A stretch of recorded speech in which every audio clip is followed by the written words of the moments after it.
بسم الله الرحمن الرحيم إن الحمد لله نحمده ونستعينه ونستغفره ونعوذ بالله من شرور أنفسنا ومن سيئات أعمالنا من يهده الله فلا مضل له ومن يضلل فلا هادي له وأشهد أن لا إله إلا الله. يا أيها الذين آمنوا اتقوا الله حق تقاته ولا تموتن إلا وأنتم مسلمون. يا أيها الناس اتقوا ربكم الذي خلقكم من نفس واحدة وخلق منها زوجها وبث منهما رجالا كثيرا ونساء واتقوا الله الذي تساءلون به والأرحام إن الله كان عليكم رقيبا. يا أيها الذين آمنوا اتقوا الله وقولوا قولا سديدا يصلح لكم أعمالكم ويغفر لكم ذنوبكم ومن يطع الله ورسوله فقد فاز فوزا عظيما. أما بعد فإن خير الكلام كلام الله وخير الهدي هدي محمد صلى الله عليه وسلم وشر الأمور محدثاتها وكل محدثة بدعة وكل بدعة ضلالة وكل ضلالة في النار. أما بعد فأحييكم جميعا إخواني وأخواتي بتحية الإسلام. السلام عليكم ورحمة الله وبركاته. نواصل في الملخص الفقهي لفضيلة الشيخ العلامة صالح بن فوزان ابن عبد الله الفوزان غفر له ولوالديه ولجميع المسلمين، وما زلنا في كتاب الصلاة، ونأخذ اليوم باب ما يكره في الصلاة. قال المؤلف رحمه الله تعالى: باب في بيان ما يكره في الصلاة. قال: ويكره في الصلاة. يكره في الصلاة الالتفات بوجهه وصدره، لقول النبي صلى الله عليه وسلم: هو اختلاس يختلسه الشيطان من صلاة العبد. رواه البخاري. والاختلاس أيها الإخوة هو الاختطاف بسرعة من غير غلبة ثم الهروب. قال صلى الله عليه وسلم عن الالتفات، قال: هو اختلاس يختلسه الشيطان من صلاة العبد. رواه البخاري. إلا أن يكون ذلك لحاجة فلا بأس به، كما في حالة الخوف، أو كان لغرض صحيح. فإن استدار بجميع بدنه أو استدبر الكعبة في غير حالة الخوف بطلت صلاته لتركه الاستقبال بلا عذر. فتبين بهذا أن الالتفات في الصلاة في حالة الخوف لا بأس به، لأن ذلك من ضروريات القتال. وإن كان في غير حالة الخوف، فإن كان بالوجه والصدر فقط دون بقية البدن فإن كان لحاجة فلا بأس، وإن كان لغير حاجة فهو مكروه، وإن كان بجميع البدن بطلت صلاته. Donc, nous voici de nouveau avec le résumé de la jurisprudence de Cheikh Al-Fawzan hafidhahullah ta'ala, et nous sommes toujours dans le chapitre de la prière. Et ce que nous allons voir aujourd'hui, c'est tout d'abord ce qui est détestable dans la prière. Ce qui est détestable dans la prière. Cheikh Al-Fawzan hafidhahullah commence par le fait de tourner sa tête ou sa poitrine afin de regarder autre chose sur les côtés. Le fait de tourner sa tête et le haut de son corps, la tête et le haut du corps.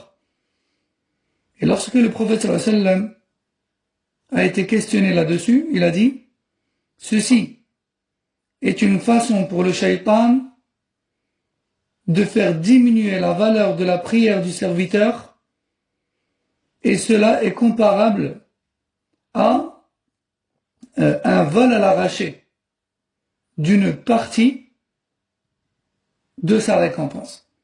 Alors je récapitule. Il a dit alayhi salam: ceci est un vol à l'arraché commis par le shaitan envers le prière, en faisant diminuer la valeur de sa salat. Rapporté par Al-Bukhari. Ceci, bien sûr, lorsqu'il n'y a aucune nécessité à tourner sa tête ou le haut de son corps. S'il y a une nécessité, comme une situation de peur ou de guerre, ou autre raison valable, une situation de danger, etc., alors dans ce cas, c'est pas détestable. C'est pas détestable. Mais si il n'y a pas de raison valable et justifiée en islam, alors le fait de tourner sa tête sur les côtés, ou de tourner le haut de son corps sur les côtés, c'est détestable. C'est détestable.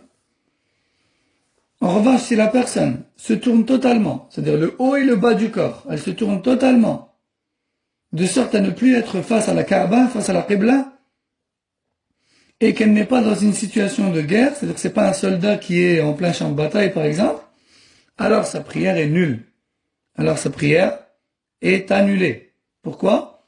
Car il a délaissé totalement la direction de la Qibla sans raison valable. Sans raison valable. Donc, le cheikh récapitule et il dit, le fait de se tourner dans la prière en situation de guerre et de peur est permis, il n'y a pas de mal en cela. D'ailleurs, il n'est pas possible pour le soldat de se retenir, de se tourner à gauche ou à droite ou derrière lui, alors qu'il est en pleine guerre et en pleine situation de détresse. Et comme vous savez, en islam, il est légiféré de prier de n'importe quelle manière possible lorsqu'on est en situation de détresse et de guerre. Tant que la prière est accomplie avant la fin de son temps. Même en situation de guerre et de panique, il n'est pas permis de faire sortir la prière de son temps. Autant que cela soit possible. Donc, Cheikh Fawzan dit, pourquoi c'est permis en situation de guerre et de panique de se tourner totalement? Parce que ce n'est pas possible autrement. Ce n'est pas possible autrement. En revanche, une personne qui n'a pas de nécessité, comme celle-là, qui tourne sa tête ou sa poitrine, alors elle a commis une chose détestable, et si elle se tourne totalement, alors elle a annulé sa prière. قال ويكره في الصلاة رفع بصره إلى السماء فقد أنكر النبي صلى الله عليه وسلم على من يفعل ذلك فقال عليه الصلاة والسلام ما بال أقوام يرفعون أبصارهم إلى السماء في صلاتهم فاشتد قوله في ذلك حتى قال لينتهن عن ذلك أو لتخطفن أبصارهم رواه البخاري وفي رواية لمسلم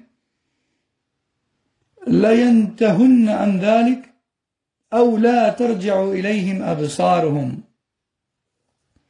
وقد سبق أنه ينبغي أن يكون الناظر المصلي إلى موضع سجوده فلا ينبغي له أن يسرح بصره فيما أمامه من الجدران والنقوش والكتابات ونحو ذلك لأن ذلك يشغله عن صلاته ويكره كذلك في الصلاة تغميض العينين لغير حاجة لأن ذلك من فعل اليهود وإن كان التغميض لحاجة كان يكون أمامه ما يشوش عليه صلاته كالزخارف والتزويق فلا يكره إغماض عينيه عنه هذا معنى ما ذكره ابن القيم رحمه الله. Il est détestable également de lever le regard vers le haut, vers le ciel. Le prophète sallallahu alayhi wa sallam a fortement blâmé cela. Et il a dit, qu'en est-il de certaines personnes qui lèvent leurs yeux vers le ciel en pleine prière? Ils devraient immédiatement cesser de faire cela s'ils ne veulent pas se voir perdre la vue. S'ils ne veulent pas perdre la vue. Par châtiment d'Allah Azza wa Jalla, rapporté par Bukhari et Muslim. D'ailleurs, dans les cours précédents, on a vu qu'il incombe aux musulmans et qu'il est recommandé aux musulmans de regarder le lieu de prosternation pendant la prière. Et il n'est pas correct de regarder partout autour de soi pendant la prière, car cela déconcentre la relation et le contact qui est entre toi et Allah pendant cette prière. Il est également détestable pendant la prière de fermer les yeux, sauf par nécessité, comme le fait d'être perturbé par quelque chose devant soi. Ou sinon, s'il n'y a pas de nécessité, alors cela est détestable, car cela fait partie de la manière de prier des juifs, de l'Yahoud. Et en islam, en fait, on se différencie de l'Yahoud et de Nasara dans notre manière de pratiquer le culte. Ceci a été expliqué par Ibn al-Qayyim rahimahullah ta'ala. ويكره في الصلاة الإقعاء في الجلوس وهو أن يفرش قدميه ويجلس على عقبيه لقوله صلى الله عليه وسلم إذا رفعت رأسك من السجود فلا تقعي كما يقع الكلب رواه ابن ماجه وما جاء بمعناه من الأحاديث.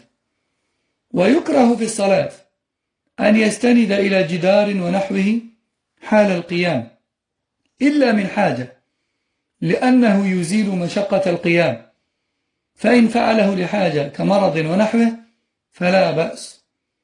ويكره أيضا في الصلاة افتراش ذراعيه حال السجود بأن يمدهما على الأرض مع إلصاقهما بها قال صلى الله عليه وسلم اعتدلوا في السجود ولا يبسط أحدكم ذراعيه بساط الكلب متفق عليه. وفي الحديث الآخر اعتدلوا في السجود ولا يفترش أحدكم ذراعيه افتراش الكلب. Il est également détestable dans la prière de s'asseoir sur les deux talons joints. De s'asseoir sur les deux talons joints. Le prophète sallallahu alayhi wa sallam a dit, lorsque vous vous asseyez dans la prière, alors ne vous asseyez pas comme le chien. Aussi, il est détestable dans la prière de s'appuyer contre le mur ou autre, sans nécessité. S'il y a nécessité, alors il n'y a pas de mal. Mais sans nécessité, c'est détestable. Pourquoi? Car en faisant cela, on élimine presque la difficulté de la position debout. Et ceci n'est pas convenable. Car cela fait partie de l'adoration. Bien sûr, à l'exception, comme on a dit, de la personne qui en a besoin, comme le malade ou la personne âgée, etc. Il est également détestable dans la prière de déposer ses avant-bras au sol pendant la prosternation. Seules les paumes des mains doivent être déposées au sol. Il est détestable d'allonger ses avant-bras au sol comme le fait le chien. Le prophète sallallahu alayhi wa sallam a dit « Prosternez-vous correctement en levant vos avant-bras du sol et ne les déposez pas au sol comme le fait le chien. » ويكره في الصلاة العبث وهو اللعب وعمل ما لا فائدة فيه بيد أو رجل أو لحية أو ثوب أو غير ذلك ومنه مسح الأرض من غير حاجة. ويكره في الصلاة التخصر وهو وضع اليد على الخاصرة وهي الشاكلة ما فوق رأس الورك من المستدق وذلك لأن التخرص فعل الكفار والمتكبرين وقد نهينا عن التشبه به وقد ثبت في الحديث المتفق عليه النهي عن أن يصلي الرجل متخصرا كما جاء عند البخاري ومسلم. ويكره في الصلاة فرقعة الأصابع وتشبيكها. Il est détestable dans la prière de faire des faits et gestes inutiles, ne faisant pas partie de la prière. Comme le fait de jouer avec sa main, ou son pied, ou sa barbe, ou son vêtement, ou de frotter le sol, etc., sans nécessité. Tout comme il est également détestable dans la prière de se tenir debout en déposant les deux mains sur les hanches. Ça, c'est pas permis. Le prophète sallallahu alayhi wa sallam nous a interdit cela car cela fait partie de la manière de se tenir des kuffars et des gens orgueilleux. Il nous a interdit cela, comme dans le hadith rapporté par le Bukhari Muslim. Tout comme il est détestable également, dans la prière, de craquer ses doigts et de les croiser. De craquer les doigts et de les croiser.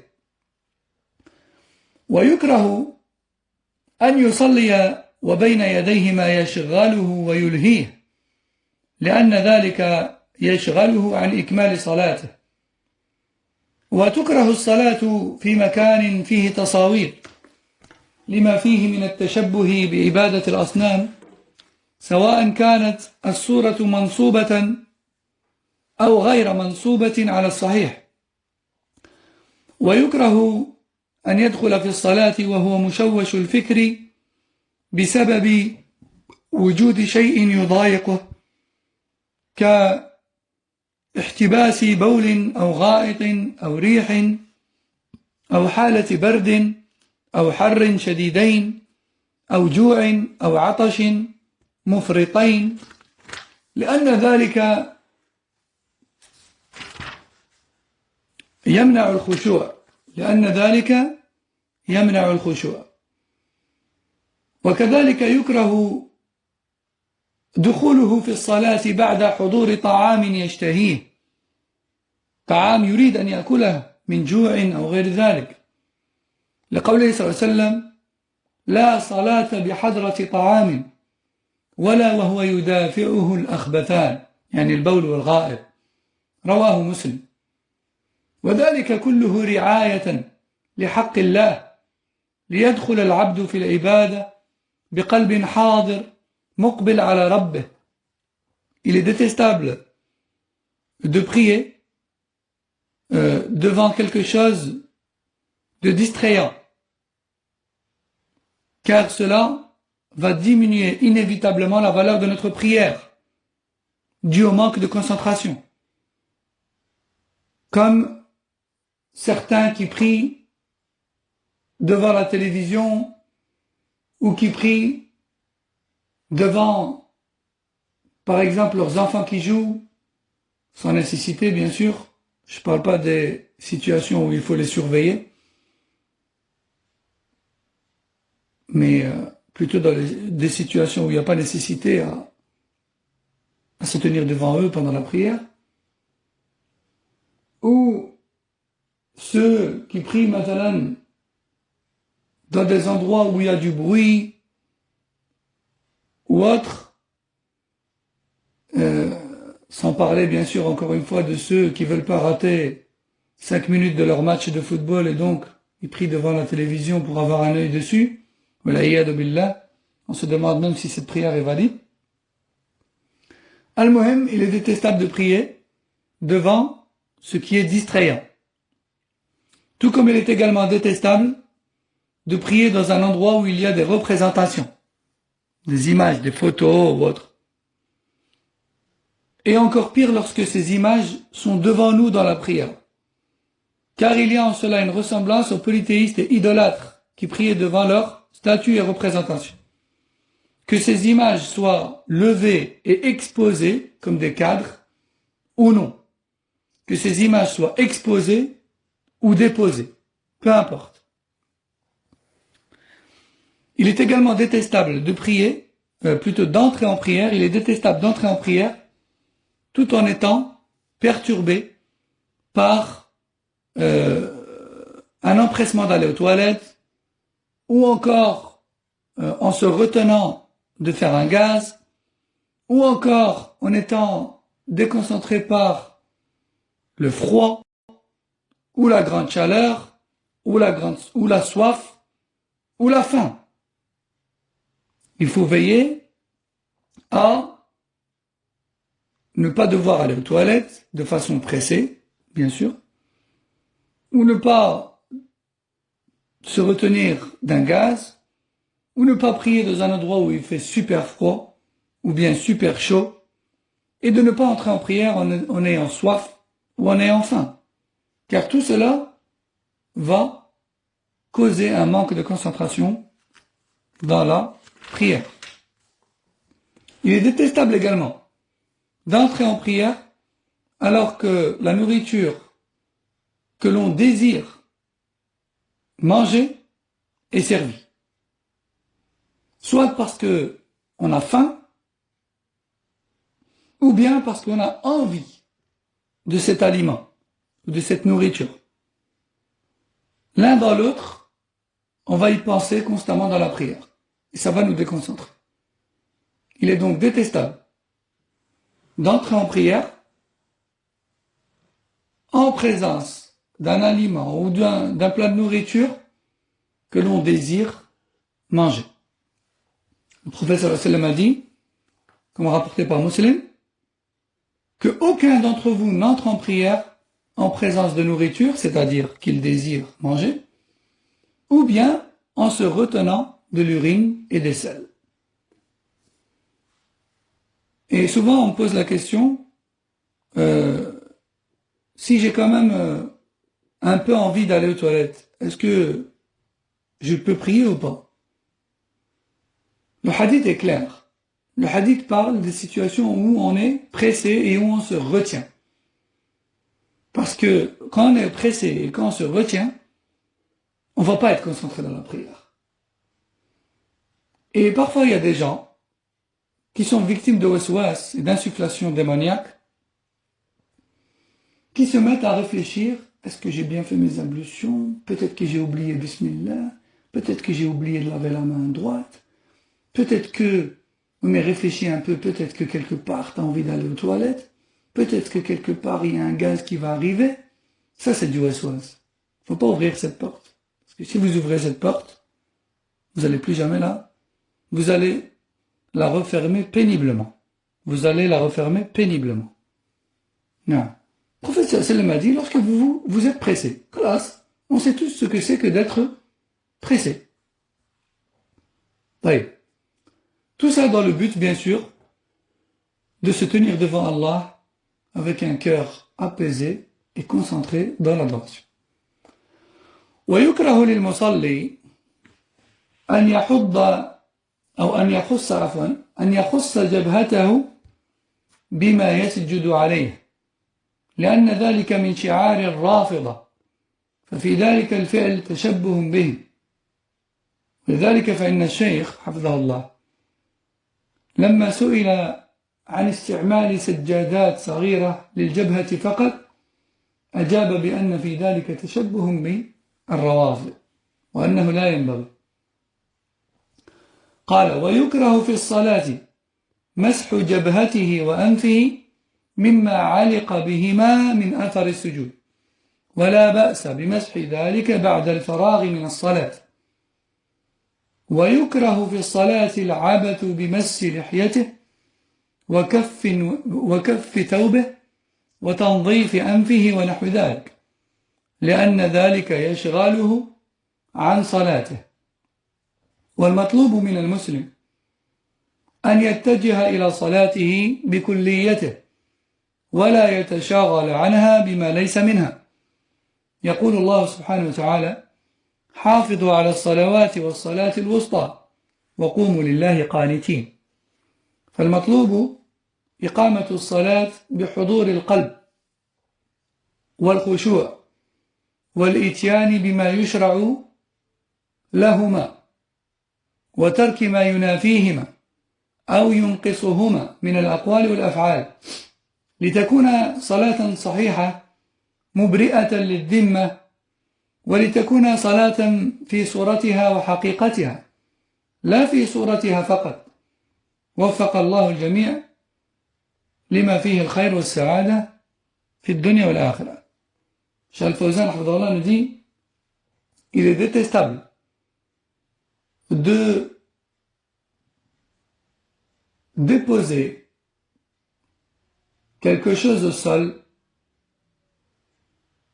pour le front et le nez.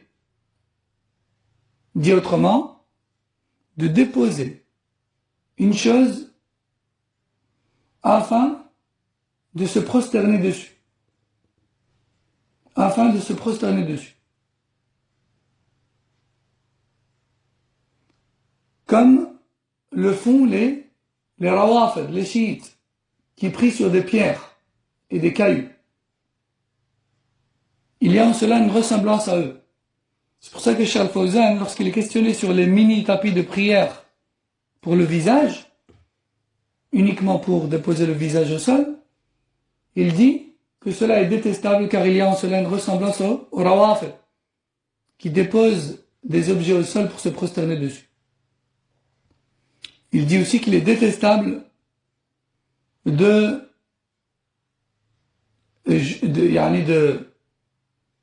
nettoyer la barbe ou le vêtement ou le front ou le nez s'il y a de la poussière qui s'y est déposée dans la prière. Il est détestable de se nettoyer pendant la prière en fait, ou de nettoyer la poussière qu'il y a sur nous pendant la prière. C'est permis après la prière, sans mal, mais pendant la prière c'est détestable. De plus, il y a en cela une forme d'humilité et d'humiliation devant Allah Azza wa Jal. Et le fait de se nettoyer, c'est comme si on refusait de s'humilier de cette manière-là devant Allah Azza wa Jal. Al-Muhim, en conclusion, il incombe aux musulmans de se diriger intérieurement et extérieurement vers Allah Azza wa Jal dans sa prière et de ne se laisser distraire par rien du tout pendant la prière. Allah Azza wa Jal dit dans Surat Al-Baqarah, verset 138 qui a pour sens, tenez-vous à vos prières et en particulier la prière médiane, c'est-à-dire l'Asr, et levez-vous avec humilité pour Allah. Donc, il faut faire preuve d'humilité et de concentration dans la prière. Il faut que le musulman et le musulman mettent tout en œuvre afin d'assurer une concentration la plus totale qui soit dans la prière et d'éviter tout ce qui diminue la valeur de la prière parmi les actes et les paroles. Parmi les actes et les paroles, afin que la prière soit complète, que cela soit dans son apparence ou dans ce qui doit être ressenti dans son cœur pendant celle-ci. Qu'Allah Azza wa Jal nous donne à tous le succès dans l'adoration et le bonheur dans notre vie d'ici-bas et dans l'au-delà. Et on va s'arrêter ici pour aujourd'hui, Inch'Allah. Subhanakallahumma wa bihamdik. Ashhadu an la ilaha illa ant. Astaghfiruka wa atubu ilayk. Wa sallallahu wa sallam ala nabiyyina Muhammad wa ala alihi wa sahbihi. Assalamu alaikum wa rahmatullahi wa barakatuh.